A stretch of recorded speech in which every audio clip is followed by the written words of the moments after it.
Dam olish kunlari kutilayotgan ob-havo ma'lumoti. Assalomu alaykum aziz tomoshabin. Ushbu xabar boshqalarga ham yetib borishligi uchun video ostiga bir dona like bosib, bizga obuna bo'lib qo'ying.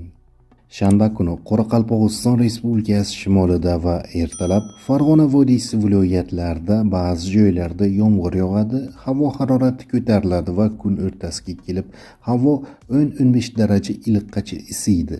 8-mart kuni O'zbekiston hududining katta qismida iliq va quruq ob-havo bo'lishi kutilmoqda. Faqat Qoraqalpog'iston Respublikasi va Xorazm viloyatida ayrim joylarda, Navoiy viloyati cho'l hududining ba'zi joylarida qisqa muddatli yomg'ir yog'ishi mumkin.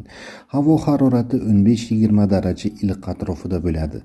9-martda respublika hududiga yana nam havo massalari kirib kelishi kutilmoqda. Respublika hududi bo'yicha shimoliy hududlardan tashqari ba'zi joylarda yomg'ir yog'adi. Navoiy viloyati cho'l hududida yog'ingarchilik yomg'ir, qor bo'ladi.